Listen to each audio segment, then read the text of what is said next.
Facebook page বা profile আপনারা চাইলেও ডিঅ্যাক্টিভ করতে পারেন। যেহেতু আমি ডিলিট করব, এজন্য ডিলিট অপশনটি সিলেক্ট করে কন্টিনিউ বাটনে প্রেস করব। ফেসবুক পেজ বা প্রোফাইল আপনারা অনেকেই ডিলিট করতে চাচ্ছেন, কিন্তু ডিলিট করতে পারছেন না।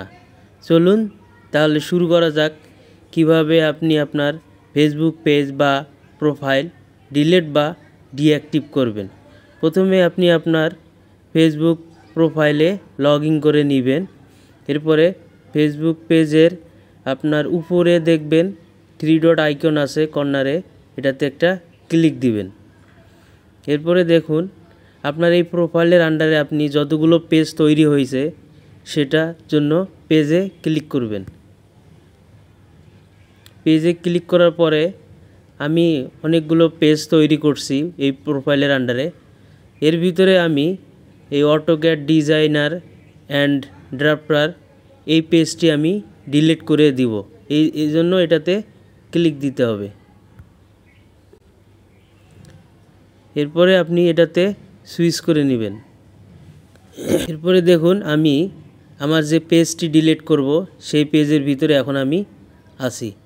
এই পেজের উপরে দেখুন কর্নারে 3 ডট লেখা আইকন আছে, এই আইকনে একটা ক্লিক দেন। উপরে এরপরে দেখুন সেটিং আছে, এই সেটিংয়ে ক্লিক দেন।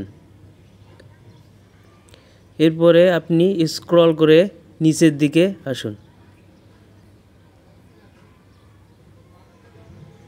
এরপরে এই অ্যাক্সেস অ্যান্ড কন্ট্রোল এখানে একটি ক্লিক দিবেন। এরপরে এখানে দেখুন ডিঅ্যাক্টিভেশন অ্যান্ড ডিলেশন, এখানে ক্লিক দিবেন। এখানে আপনারা চাইলেও পেজটি ডিঅ্যাক্টিভ করে রাখতে পারেন। আমি যেহেতু ডিলিট করব এজন্য ডিলিট আইকনটি সিলেক্ট করব।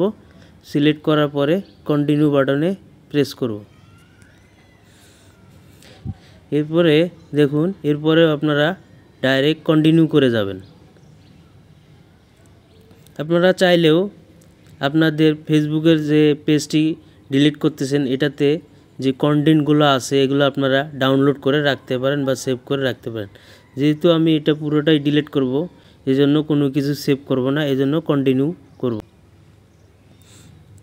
কন্টিনিউ করার পরে দেখুন আপনার এই মেইন প্রোফাইল যে আছে, প্রোফাইলের আন্ডারে যে পেজটা আছে এই পেজটার জন্য এখানে পাসওয়ার্ড দিতে বলতেছে। তো আমি এখানে আমার পাসওয়ার্ডটি দিয়ে দিতেছি। এরপরে চেক করব যে আমি পেজটি ডিলিট করলাম এটা ডিলিট হয়েছে কিনা। এজন্য আপনাদের মেইন প্রোফাইলে যাবেন। এখান থেকে আপনি পেজেস বাটনে প্রেস করবেন। এই প্রোফাইলের আন্ডারে যতগুলো পেজ আছে সবগুলো শো করবে। এখানে দেখুন অটোক্যাড ডিজাইনার যে পেজটি ছিল আমার সেটি এখানে দেখা যাচ্ছে না, এটি ডিলিট হয়ে গেছে। নিচে দেখুন এখানে ডিঅ্যাক্টিভের ভিতরে এটি আছে। এভাবে আপনারা খুব সহজে আপনার ফেসবুক প্রোফাইল বা পেজ ডিলিট বা ডিঅ্যাক্টিভ করতে পারেন। ভিডিওটি দেখার জন্য সবাইকে ধন্যবাদ।